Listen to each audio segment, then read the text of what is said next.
Au commencement, il y avait un homme.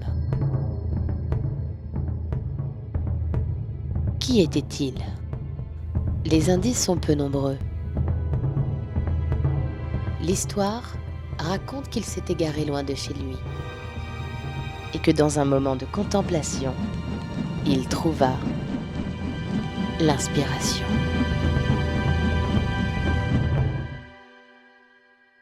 C'est l'histoire d'un sandwich. Une recette nouvelle. Une recette parfaite. Une recette qui allait bouleverser le monde.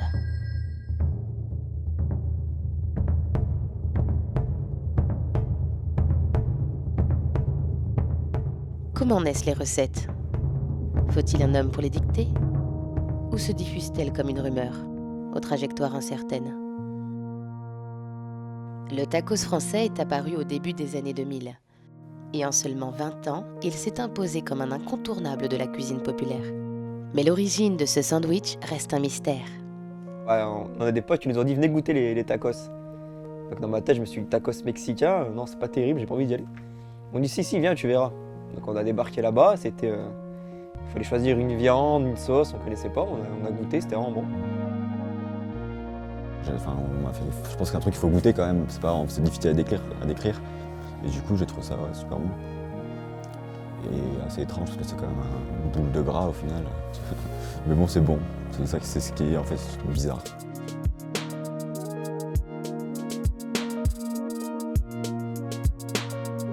Bah, comment expliquer ça? C'est un peu comme la folie de Pokémon Go il n'y a pas longtemps. Voilà, tout le monde veut goûter, tout le monde veut tester.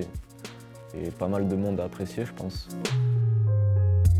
Un tacos, c'est une galette de blé farcie de viande fraîche, de quelques frites. Et le principal produit du tacos et le plus cher, c'est la sauce gruyère maison.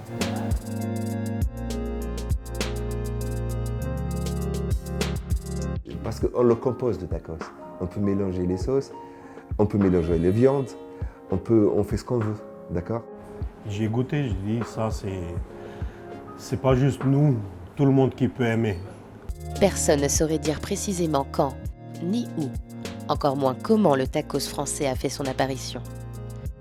Mais, année après année, il s'est imposé partout où il est passé. Une route vers le succès, dont le point d'origine semble perdu. Le créateur originel du tacos reste un mystère pour l'instant. Personne ne l'a interviewé, personne ne semble l'avoir rencontré. Ce mec reste une énigme. Il y a des gens qui vont te dire mais non, ça vient de Grenoble, il y a d'autres qui vont te dire mais non, ça vient de Lyon. Et ça favorise le mythe en fait. On s'est tous posé la question, putain, mais si j'avais créé le truc, je serais millionnaire là. Sur les routes du tacos, remontant la trace de cette success story à la française. C'est tout un monde et ses secrets qui se dévoilent.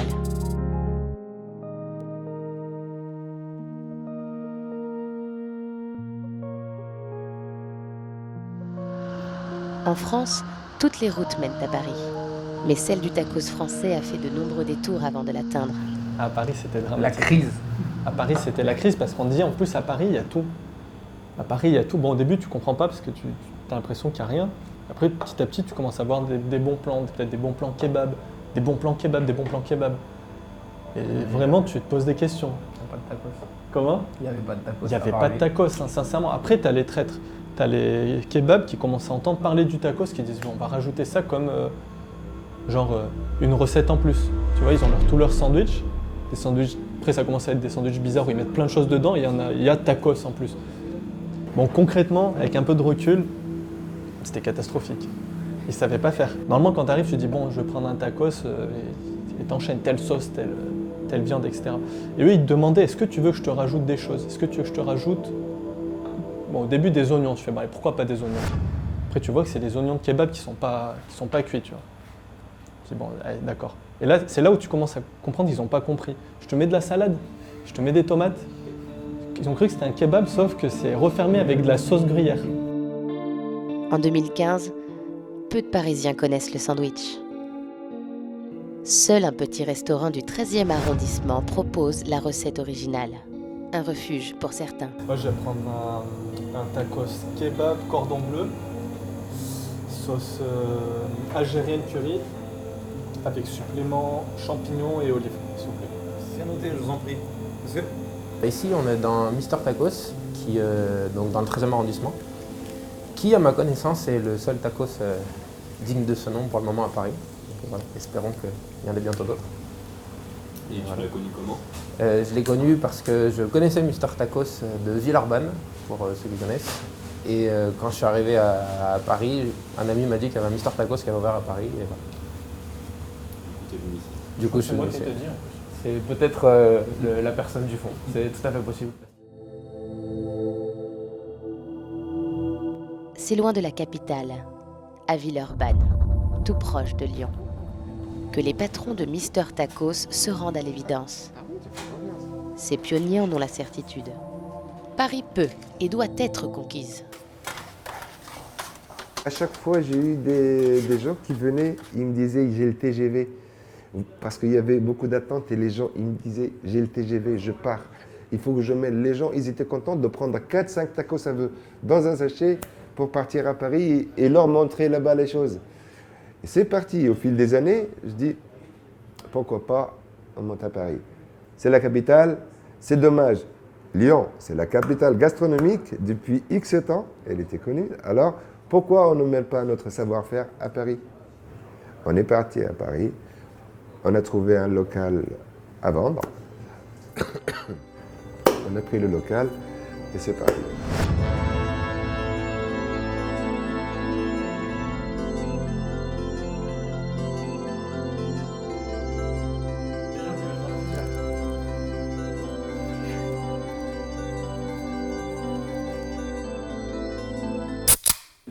Le tacos à Paris au début? Parce que les gens, ils ne connaissaient pas du tout en fait. Parce que les gens, ils ont un peu peur, ils ne connaissent pas un peu le produit. Ils disent, c'est quoi? Ah, un tacos, c'est mexicain. Ah, le tacos peut-être, il est un tout petit. Non, ça c'est un tacos français, c'est nous qu'on l'a changé. On a emprunté juste le nom du tacos et on a fait les modifications pour... Voilà. Peut-être on est un peu plus raffiné. À Paris, ils n'ont pas trop aimé la façon qu'on met les frites dans le sandwich. Alors je dis, bon, on va prendre les petites pommes de terre rissolées, on va voir pour un peu raffiner la chose, peut-être que ça passe. C'est la même chose, on va dire. Je crois que Mister Tacos a ouvert quasiment en même temps que je suis arrivé à Paris, mais par contre c'était le seul. Et je suis assez certain qu'il n'y avait pas de, il me semble qu'il n'y avait pas de franchise à cette époque-là. Et j'ai passé un an à l'étranger, je crois que la plupart des franchises ont ouvert à ce moment-là. C'est le premier tacos à Paris? Ça n'existait pas du tout le produit? Oh, logiquement, j'étais le premier, ouais. Aussi, ouais. Je sais pas, au tacos exactement, il a fait quand? C'était à... Je sais pas, soit il y en avait très peu, c'était pas encore connu, soit il y en avait pas, mais c'était pas aussi développé qu'ici. Le Lyonnais Mister Tacos est bien le premier à s'installer dans les rues de Paris. Mais sa clientèle est restreinte. Une poignée de puristes déjà conquis. Au même moment, c'est de l'autre côté du périphérique que la vraie déferlante se prépare. Si le créateur du tacos voulait constater l'évolution de son œuvre, c'est ici qu'il se rendrait. Là, dans une rue anodine d'Ivry-sur-Seine, commence l'incroyable histoire d'amour entre les Parisiens et le tacos. Et celle-ci porte un nom. Au tacos. La première fois que j'en ai mangé, c'était pendant ma dernière année d'études. C'était la franchise Au Tacos. Je connaissais pas du tout. Je suis allé un petit peu par hasard et en fait, j'ai un peu pris une claque quand j'ai bouffé mon premier tacos. J'ai tout de suite vu le succès que ça avait parce que c'était une toute petite boutique, une toute petite franchise. Comme souvent en fait, et il y avait déjà la queue sur le trottoir. Lycéens, collégiens, étudiants, hyper diversifiés. On a des filles, on a des mecs, on a des lascars, on a des étudiants un peu bobos. Il y a vraiment tout en fait.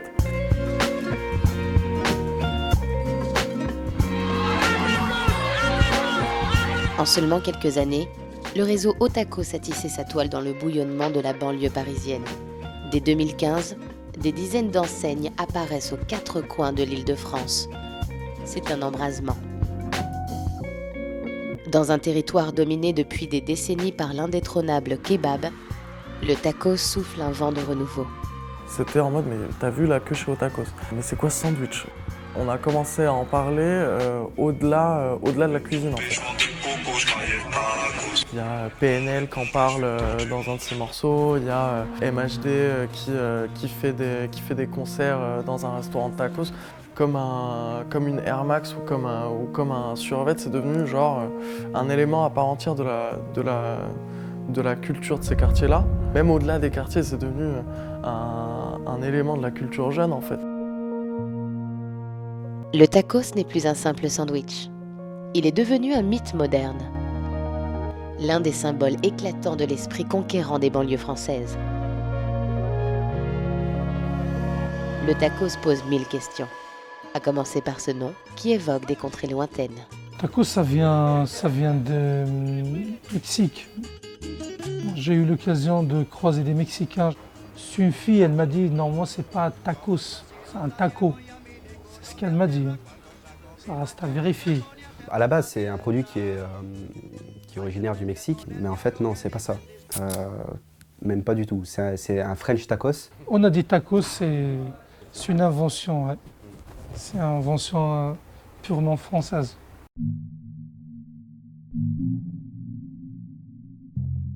Comment on l'a analysé chez Click, c'est que c'était un espèce de croisement un peu étrange entre la galette du kebab et la manière de plier du burritos en fait.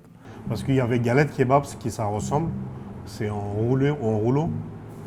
Et celui-là, comme en fait il y a des sauces, peut-être ils n'ont pas pu rouler, ils ont fait en carré. Et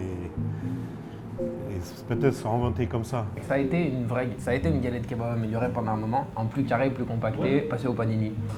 Ouais, moi je dirais que c'est quand même différent. Les papiers de la même manière, les sauces qu'on y trouve à l'intérieur ne sont pas les mêmes. Dans le kebab, on va avoir beaucoup de fraîcheur, de la salade, des tomates, des oignons, des choux, des olives. Dans le tacos, on va avoir des produits qui ne supportent pas justement les légumes frais. Si on met de la salade dans la tacos, elle va ramollir, elle va fondre. Parce que tu vois, dans une galette kebab, il y a des ingrédients chauds, il y a des ingrédients froids. Après, ils mettent ça à la machine à panini. Dans le tacos, c'est quand même un peu différent. Genre même vraiment différent. Nous, on essaye d'assembler tout dans une forme. On ne peut pas le faire rond, on ne peut pas le faire carré, on peut le faire que rectangulaire en fait.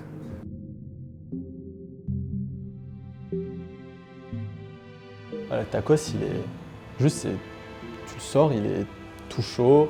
La galette, quand elle sort du four, elle a une croustillance, pour parler en termes techniques, qui est absolument exceptionnelle. Parce qu'on met le produit d'une certaine façon, qu'on le couvre de ce côté, de ce côté, qu'on le plie de ce côté, de ce côté-là, pour qu'il tienne la forme pratiquement d'une petite brique, pour qu'il va dans le four et bien fermé, avec tout le fromage qui soit bien fermé. C'est pas t'as des bouts de salade croquants ou des tomates croquantes, non, c'est tout chaud, c'est harmonisé. Il y a une intelligence dans la conception. Peut-être que l'ergonomie du tacos joue, peut-être. Il est vrai qu'il y a des gens qui sont en difficulté pour manger des kebabs ou des sandwichs ouverts, de fait de chute de la viande et perte de nourriture qui vont avec. Une machine de guerre, hein, une optimisation au niveau de la forme, au niveau du goût, au niveau de la fluidité. Tous les ingrédients sont mis ensemble pour faire un tacos. Il n'y a pas de « ah là c'est des frites, là c'est de la viande, là il y a ci, il y a ça ». Il y a quelque chose qui émerge en plus de la somme des ingrédients.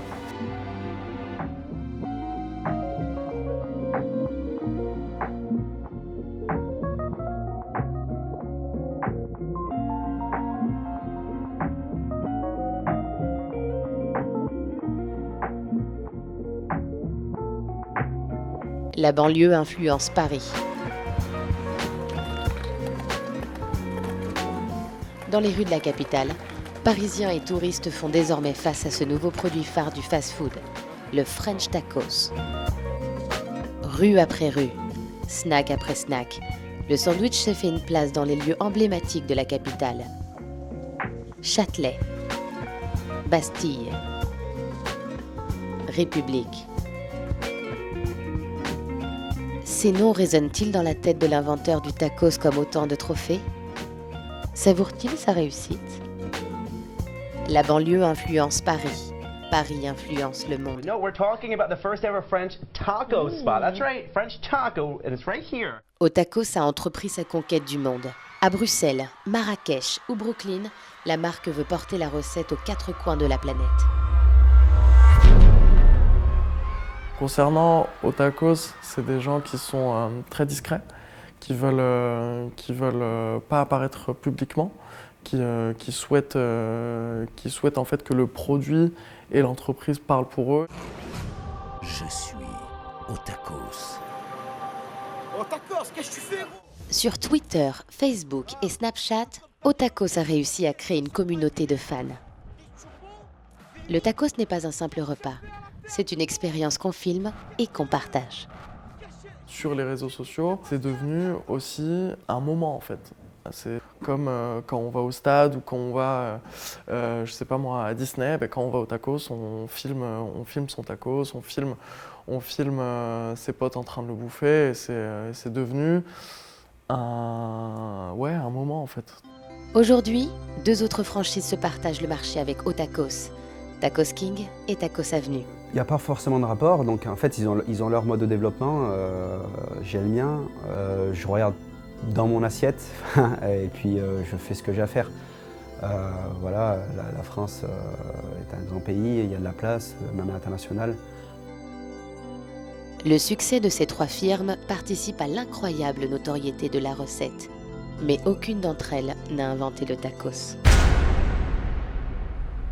La capitale a fait du tacos français le nouveau roi du fast-food. Ici, en pleine lumière, il connaît son apogée. Mais dès lors, les traces des origines du sandwich s'effacent peu à peu. Certains revendiquent créateurs du tacos, mais c'est pas eux. Bientôt, elles seront totalement recouvertes par le storytelling des franchises. Mais pour moi, 90% des tacos que je connais sur Paris, pour sortir un chiffre, une statistique, c'est une chaîne. Le tacos aujourd'hui, c'est un univers qui va évoluer, qui évolue déjà, qui a évolué depuis son existence. Sinon, ça marcherait peut-être moins aujourd'hui, je pense.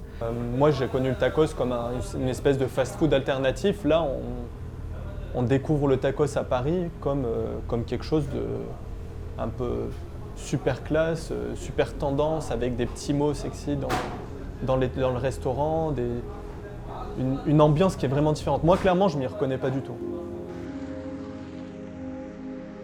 Il faut quitter Paris, remonter la piste au plus loin.